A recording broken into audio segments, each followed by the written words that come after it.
Okay, so this is kind of a part two. Yesterday, check it out on our Rumble exclusive. Yesterday, we covered the WPATH files, which have been dropped by Schellenberger. If you're not a member at Public, finances don't allow you to become a member at Public or personal interest. Go to Schellenberger's Twitter, and he has a thread of some of the highlights.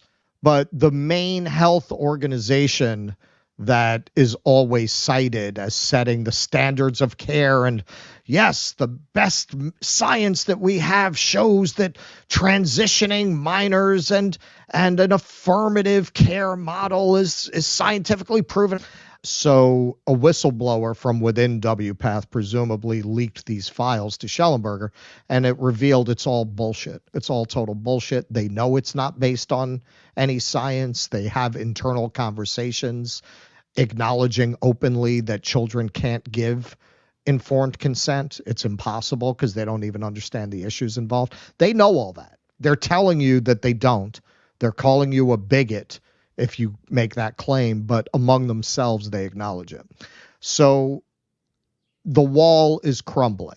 This ideology is crumbling, as it was always inevitably going to do, because it was never based in fact. It was never based in science. And now you're seeing one country after another, not coincidentally, I believe, in countries where they have not-for-profit healthcare, unlike the United States, they are banning these procedures based on the evidence. So no sooner did the WPATH files drop, I think this was the same day or the next day, the UK bans puberty blockers for minors. Remember, they told you it was safe and effective, fully reversible. Even our own CDC now has backed off on that position. Puberty blockers used to delay the effects of puberty will no longer be available to anyone under age 18 being treated by the state-funded NHS, a decision Junior Health Minister Maria Caulfield said would ensure care is based on evidence, expert clinical opinion that is in the best interests of the child. The NHS called for an independent review of gender identity treatments for minors in 2020 amid a significant increase in referrals to the Gender Identity Development Service, which is scheduled to close at the end of March. Side note, editorial note, part of what they're talking about here is the number of adolescent girls claiming to be transgender rose in England by 4,000%. 4,000%. So a lot of people, in trying to argue this is not a social trend or a social contagion or mass hysteria, will point out that once it was no longer stigmatized to be left-handed, the number of left-handed people went up. And once it was no longer stigmatized to be gay, the number of people identifying as gay went up. You're talking about like 10%. 20%, not 4,000%. There's never been anything like that in history.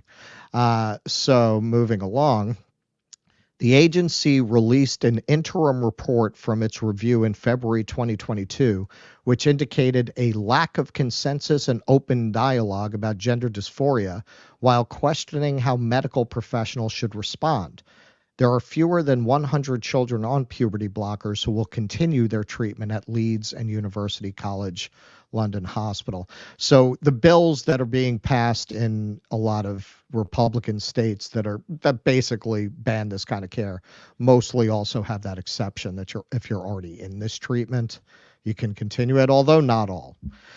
Former Prime Minister Liz Truss called for the British government to support a bill proposed last week that would prevent the private sale of puberty blockers.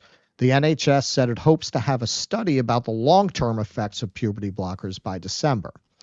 5,986. That's how many minors were referred to the Gender Identity Development Service from 2020 to 2022, compared to just over 500 between 2011 and 2013. The NHS is one of several European health agencies to open a review into gender-affirming services over a lack of evidence supporting hormonal treatment for minors. Dr. Hilary Cass, who authored the agency's review, expressed concern over what she said was insufficient evidence supporting gender-affirming services as the number of minors requesting access rapidly increased. Only one facility in the UK provided access to gender affirming services at the time, which Cass noted was not sustainable. Cass also questioned whether children were supported by medical professionals if they decided against transitioning. Other countries have debated access to gender affirming care for minors in recent years.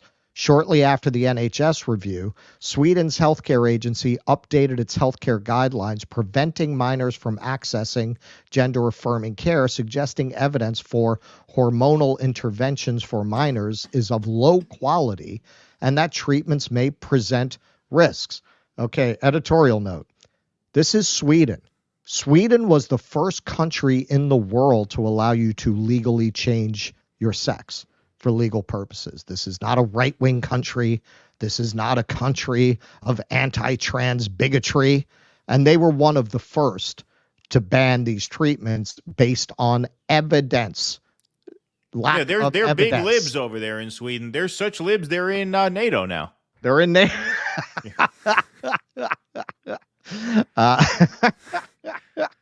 Several states in the U.S. have sought to ban or restrict access to certain types of gender-affirming care for minors, despite opposition by organizations including the American Medical Association and American Academy of Pediatrics, which, to be clear, those are not scientific bodies. Those are lobbying groups. Those are industry lobbying groups. And in regards to the American Academy of Pediatrics, pediatricians tried to bring to the floor at their last convention where they set standards and practices a proposal that they reevaluate the standards of care for gender dysphoria in children. And they changed the entire procedure for raising motions so that no one could ever again propose a motion that's not approved by the Central Committee. Former President Donald Trump said last year he would assign federal agencies to stop healthcare providers from giving gender-affirming care if reelected, suggesting the treatments were child abuse and child sexual mutilation. And hey, listen, when the guy is right, he's right. And you know why I used Forbes? And I generally, with certain kinds of cultural issues, I prefer financial press. Financial press, they tend to, because they're like the racing forms for degenerate gamblers who play the stock market. So they tend to play things more down the middle. If you look at Time Magazine's coverage of this, if you look at the Guardian's coverage of this, it is so slanted in the direction of quoting people from mermaids and other trans activist groups who are not scientists. They are not doctors. They just come out and make outrageous claims. Oh, people are going to die. Based on what? They just proved that there's no evidence to support that through a meta-analysis of the data. What are you talking about? Why are these people even quoted? Why are they listened to? Yeah, and just a note, because you had CBS on the last two slides there, but that was just a whoopsie. Yeah, that was all from the same Forbes piece. Yeah, no, look, this is what you had been saying would happen for a while. Obviously, Sweden was first, and that was huge news when that happened. Sweden, ironically, Norway was next. The two new NATO countries, so maybe it's connected. Well, Finland and Sweden are the two new NATO ones. I don't know how recent Norway is. Yeah. I thought it was okay. No, so Norway was the next one that banned it. Right. Yeah. Norway was the next one. Yeah. Yeah. I mean, you are seeing, and Public just dropped another article yesterday about a momentum shift in this area. Taibbi just dropped an article yesterday that I'm sure you read.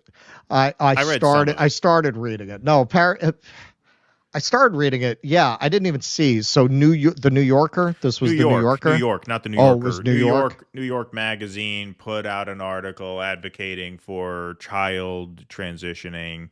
Children's autonomy, child liberation was one of the key concepts of that article. Because I started reading Taibbi's piece. We have child liberation. It's called growing up. Like, yes, becoming an adult. That's child liberation. Child liberation is called adulthood. Right?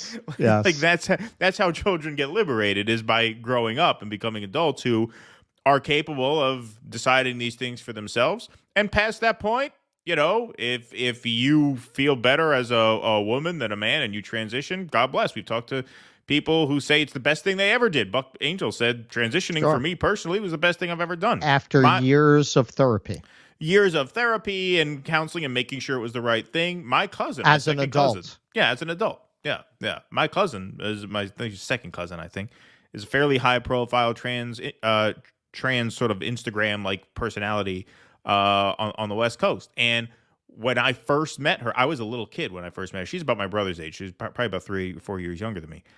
I first met her, she was a male at birth. And when I met her, and it wasn't like she was an effeminate male. It wasn't that. I met her at the time was a him. I said, this is a girl. It makes no sense that this is a boy. It just it doesn't make sense. She talks like a girl. She acts like a girl. She sounds like a girl. This is just essentially a girl who happens to have been born a male. It struck me as strange when I was a kid. Sure enough, now she is a girl, and God bless, right?